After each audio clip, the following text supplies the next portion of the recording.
Yo, it's your boy PRO, aka Proclaim, back again with another Destiny 2 Edge of Fate build video. This is going to be our first of many, and let's get straight into it. So, we know the original Hammer Titan gameplay where you throw a hammer, you step in the sun spot, and you get ability regen. However, now there's more to it. We see the Forge Master buff in the left side of the screen, and boom, you can recall your hammer, whatever the timer is, and it's really fun because of things like that, where you just take out a guy that was in front of the other guy, but your hammer was back there, if that makes a lot of sense. Now, people are gonna say, oh, that's nice, it's just good for ad clear and whatnot, but let me show you guys something else. This build is actually so good that I will actually be maining it for now. And what I mean by that is, let's say we have ads and we also have a champion, you know, let's get rid of the hammer for a second and let's just check something out, shall we? So, unstop champ, stunned him, and I'm just using my hand cannon, DPS only, weapons only, nothing else, literally nothing else. The ignition clears the ads and cleared itself. If you're excited for this build based on what you just seen, aside from the obvious exotic that you unlock via the legendary campaign, please like, comment, subscribe so we can get into this full video because I'm so excited to show you the entire gameplay loop and what you need to know how to run it. And it's very easy to use, and obviously it's very fun because who doesn't want to be a hammer titan? So if you haven't guessed by now, we're on the soldier subclass for titan, and we are using the burning maul for our super. Now that's completely up to you, I just like that one. You'll see why when I show in the gameplay. It does decent damage and it's pretty fun. One of the more fun and underrated supers in my opinion. However, it's just honestly your pick. If you want to use Hammer of Soul instead, you could, but it's not the same damage output in my opinion.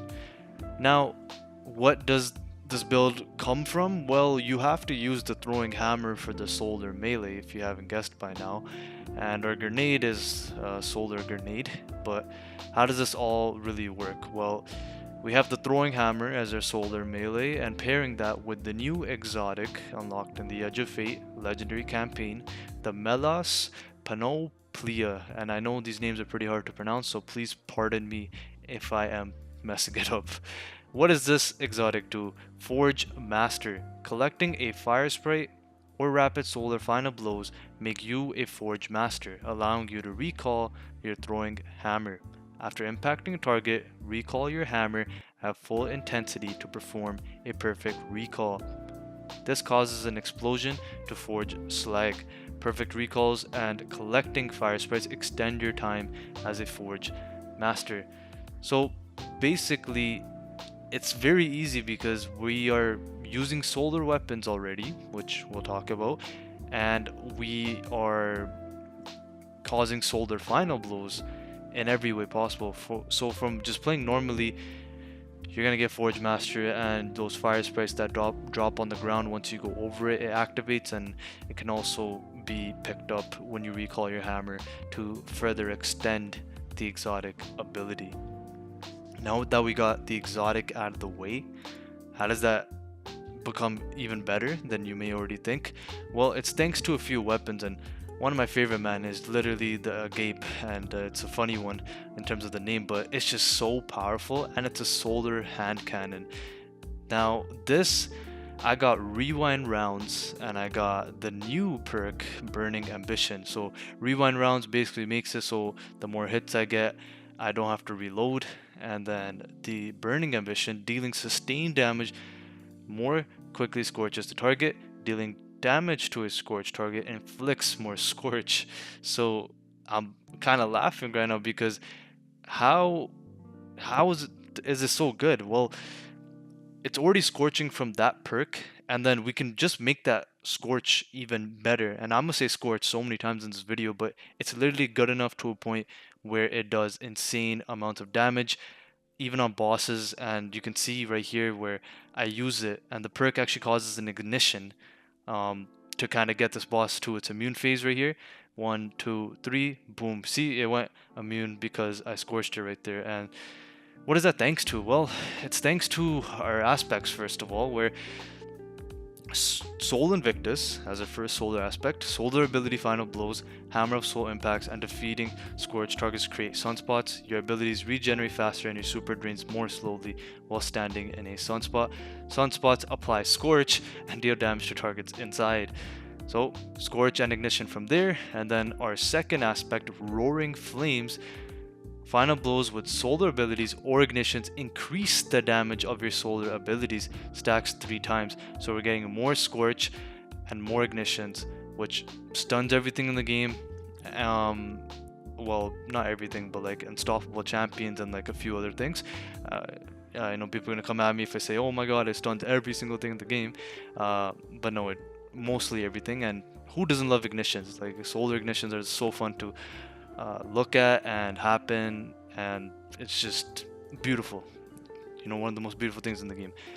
But then it doesn't end there. Well, we have our throwing hammer, and you know that's being shown throughout this whole video. But the scorching from the hammer and your weapons and all that, and the ignitions and the fire sprites that are being created, you know, we're getting them back so fast. It's like a constant gameplay loop. It's so easy to use, it's so fun to use, and that's thanks to our fragments. Our first one being Ember of Searing, where defeating scorched targets grants melee energy and creates a fire sprite. And then we have Ember of Torches, where powered melee attacks against fans make you and nearby allies radiant. So every time I throw that hammer, I like an ad and I get a kill, or any ad or any enemy in the game, I'm going to become radiant. Easy money there.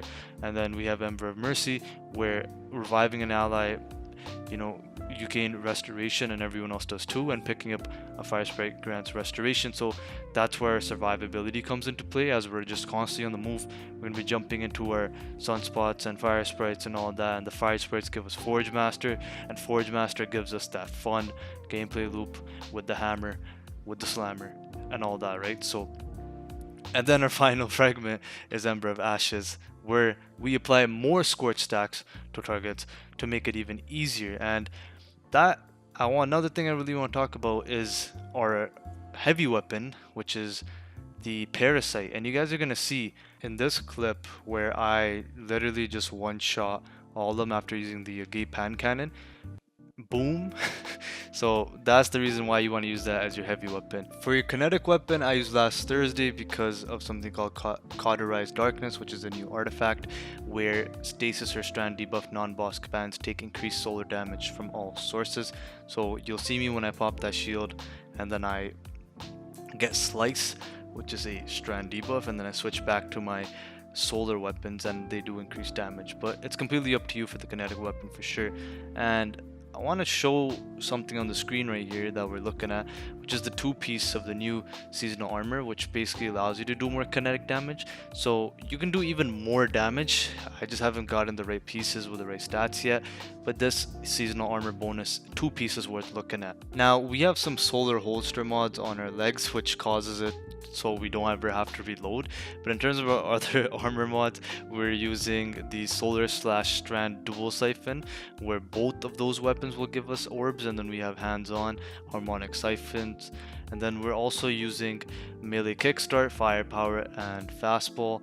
And then we're using all resistance mods on our chest piece. And then for our leggings, we have solar weapon surge, recuperation, and solar holster, like I said.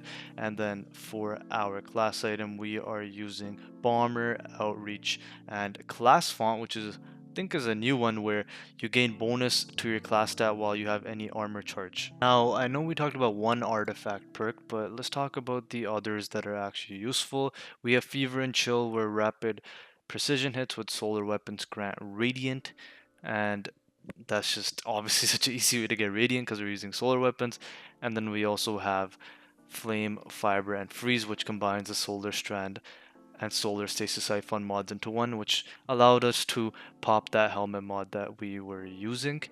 And then obviously use anti-barrier scout and unstoppable sidearm and hand cannon, depending on what you're rocking with, but just make sure to rock this hand cannon for sure. I will leave the rest to you guys to choose, or you know, you can even use other weapons like Aberrant Action, still very viable in this meta. And then we have shoulder to shoulder, where dealing sustained precision damage against combatants while near 2 or more allies grant you damage resistance, so that's just more survivability.